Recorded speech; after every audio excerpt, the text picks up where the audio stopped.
Okay, ready for ionic bonding tutorial C. Okay, so let's look at the one I left last time, which was aluminium oxide. Now again, we see we've got our metal and we have our non-metal, so we know it's ionic bonding because of the combination. So let's just get cracking. Let's just try to do it. So we know to draw out the outer electrons for the aluminium. Now aluminium sits in, pardon me, just put it down there, sits in group 3, I get it wrong sometimes, gets in group 3. So here it goes, aluminium, 3 outside electrons. Yes? Lovely. We know the metal wants to lose those.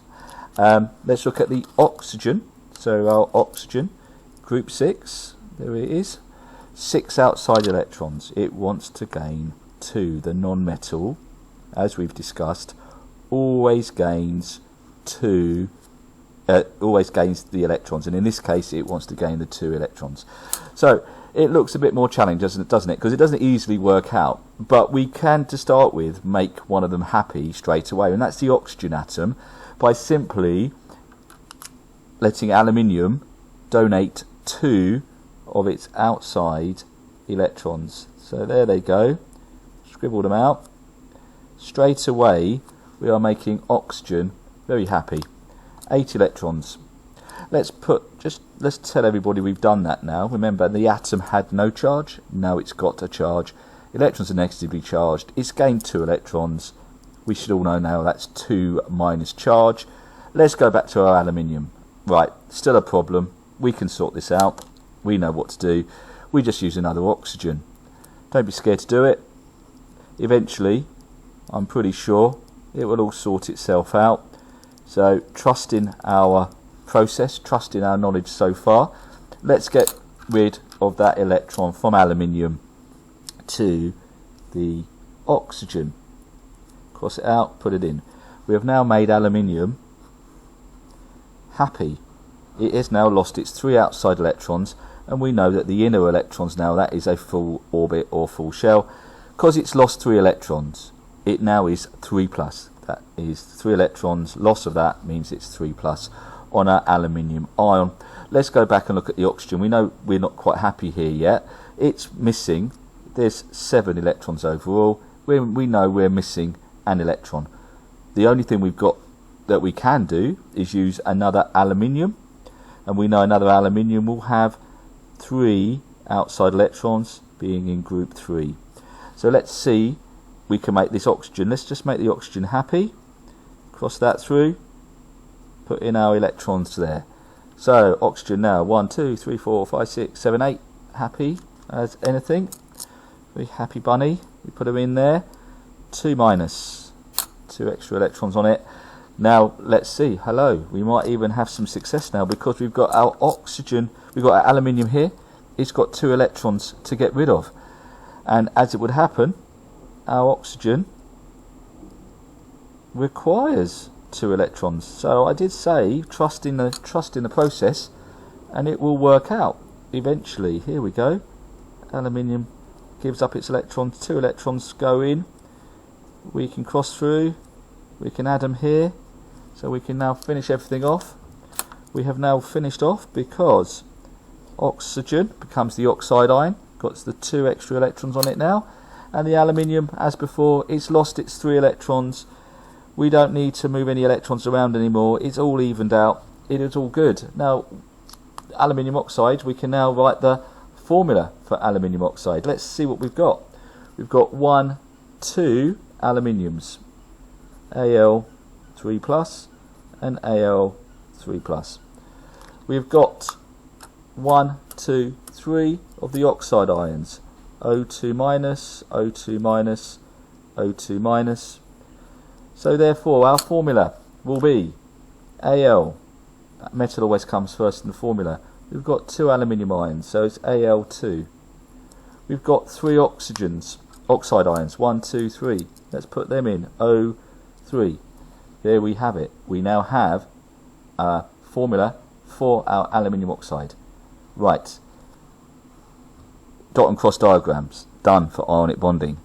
Hopefully you understood the process, but if you're anything like me, I'm a bit lazy and I don't really want to have to draw dot and cross diagrams every single time. Let me show you, if you've got a moment, a little trick that we can now use and apply, not having to use a dot and cross diagram, but still come up with the correct formula. Let me give you the example, let me sort of thing out so you can hopefully see some of this. Now I've drawn out an outline of the periodic table, and I've got my group 1 and my group 2 and 3, etc. And with the 1 outside electrons, 2 outside electrons, 3 outside electrons. Now we know in ionic bonding that the metal is always going to donate its electron. So if it's a group 1, it will lose 1 electron, which will make all the ions +1 ions, yeah, for group 1. Group 2 will lose 2 electrons from its outside shell, so they will always form +2 ions. And if we now look at group 3, they're going to lose 3 electrons every time from their outside shell, so they'll always become +3 ions. Okay, so let's do the same for the non-metal. Okay, let's do the same for the non-metals. Well, we're not interested in group 1 because they've already got a full shell. In fact, they don't get involved in any form of bonding because they're as happy as anything because they're very stable. But let's look at group 7. It's got 7 outside electrons. We know that non-metals accept electrons to get a full shell. Gaining the electrons will give them a negative charge. If they gain 1 electron, as group 7 will, it's a -1 ion that forms for any group 7. Group 6 will gain 2 electrons, so it will always be a -2 ion. And group 5, they want to gain 3 to become 8 electrons, so we always make them -3 ions. So this now is really, really useful to us because you'll always be provided with a periodic table in the GCSE exam. So if we know what our group charge number would be, we can start using this when we start writing formula. You might be wondering why I haven't done much with group 4. Now group 4, they've got non-metals in it and metals, so in fact group 4 can be +4 and -4, and if you do A level it goes a bit +2 as well, but let's not complicate it. Let's just not worry about group 4 just at the moment. Okay, so let's have a look at using this skill. Let's look at writing, because we've done the dot and cross diagram for magnesium, for calcium chloride before. Let's look at that again, so we can go calcium chloride. Now let's come up with the formula for calcium chloride. We know calcium is going to be in group 2, yes? So we would say calcium is Ca2+ or +2. It was always going to gain, it's always going to lose those 2 electrons, so we always know group 2 is +2. Let's look at our chloride ion, Cl. It's in group 7. We said group 7 is always -1, Cl -1 or 1-. Now at this point we need to make sure that our charges always cancel out, balance up, add up to 0 if you wish, any way you want to think about it, but they have to be equal charge. So at the moment a +2 and a -1, not happening, is it? So I'm going to say I'm going to add another Cl-. So now when I add up my charges, calcium is +2 still, yes? My chlorides, I've got 2 of them, 1, 2, -2. My formula now, therefore, is Ca, Cl, little 2, because I needed 2 of the chlorides, okay? So that's my formula for calcium chloride, and if you look back at your dot and cross diagram, it's exactly what it should be. It works out the same for dot and cross or for this method. Let's try it again. Let's try sodium oxide. I think we talked about this one before as well. So let's look where sodium is. Sodium is in, one colour. Sodium is in group 1. So we're going to put Na+ ion. Yeah? Oxide, or oxygen, oxide ion, I'm going to put oxygen in group 6. So let's go O2 -2, 2-, group 6, gaining 2 electrons at any one time. It's not balanced. We've got a +1 and a -2. So I'm hoping you're thinking, you know what, if I had another sodium, another +1, +2 and -2 cancels out. So +2, -2, it's all happy. So at this point, let's say, write the formula. Metal always comes first. Na, we've got 2 of them, Na2, we've got 1 oxygen, or oxide ion, O. Na2O, I think if you check back, you will find that's the same for the dot and cross method of doing ionic bonding. Let's try the last one. Let's try aluminium oxide. We've just been looking at that, so hopefully you remember the formula for it was Al2O3. Let's see why that is. We know aluminium is in group 3. Yes, so we know it's Al3+. We know the oxide is group 6. We know that's 2 minus ions existing, all come from group 6. So we need to make sure our charges cancel. It's a bit more difficult, this one, obviously, isn't it?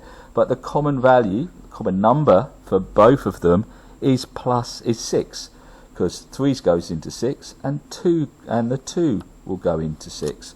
So if I said Al3+, 2 of those together will make me +6. Yes? If I take O2 minus, that becomes -6 with 3 oxides.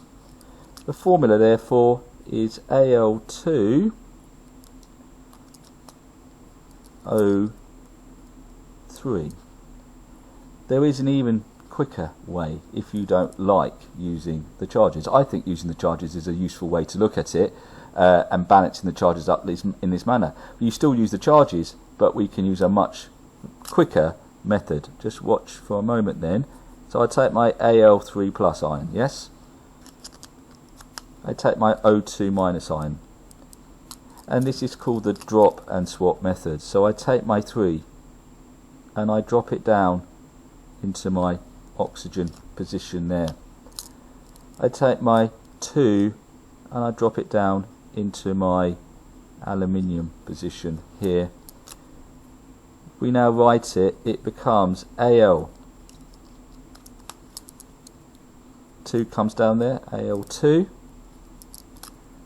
and the oxygen O is coming down from here, the 3 to drop down next to the oxygen, so it's Al2O3. The same formula, it works every time. Good luck with that one, try it out, hopefully you'll get success. I just wanted to show you one last little thing. These are all, obviously you get the periodic table and all the charges are on your periodic table, which is excellent. But sometimes there's certain ions that you can't find off your periodic table, so you have to learn, I'm afraid you have to learn these ions that I'm about to show you. Okay, it's a posh name for them.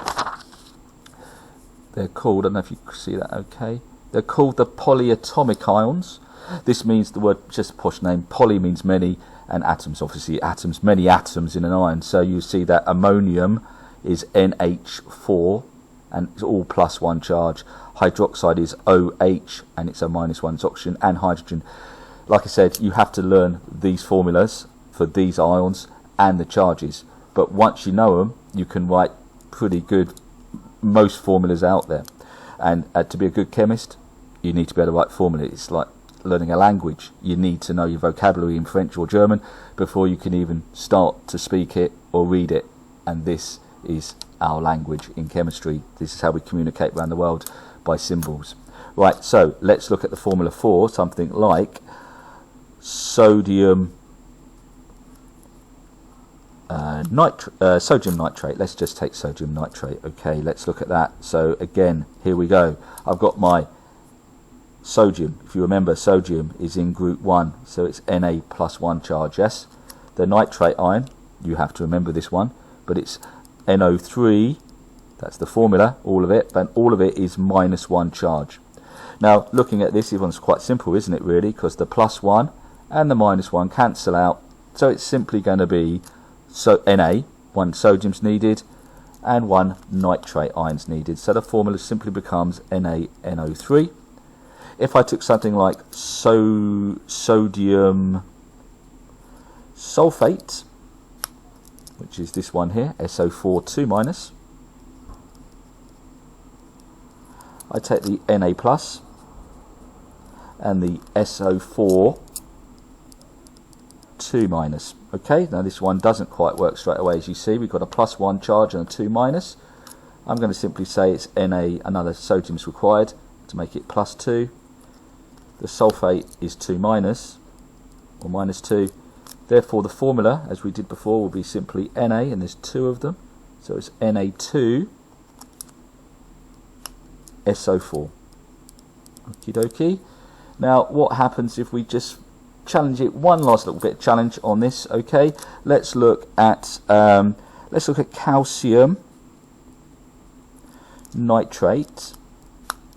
Now if you remember from previous tutorials, or just check on your periodic table, calcium is in group 2, so it's 2+ ion. It will lose 2 of its outside electrons. Obviously nitrate we've talked about just now, NO3 -1. Now the 2+ needs to be balanced up by the -1. Hopefully you're realizing I need another nitrate. Yes, so that becomes -2, and this one becomes +2. Okay, so let's write the formula for it. Ca, we've got one of those, so we're happy just to keep it as Ca. Yes, then we've got our nitrate, NO3. I need 2 of them though. Okay, so I need to use small numbers. I'm not allowed to use any large numbers at this point, so I'm going to put my 2 down here. Now the problem we have obviously at this point is it looks like we've got 32 options. You could easily make that mistake, couldn't you? So how do we tell everybody we want to times the nitrate by 2? Everything needs to be times by 2. And you probably, if you come across it before and you've seen this in books, they put brackets around the nitrate ion. So that's why we put the bracket and we put the 2. So if you have to use any of these ions more than once in the formula, you must use brackets. Yeah, must use brackets, and you put the number outside the bracket that corresponds to the number that you need. Okay, I hope that's helped you on ionic bonding. I will try to post something on covalent bonding in the next few days. Okay, thank you.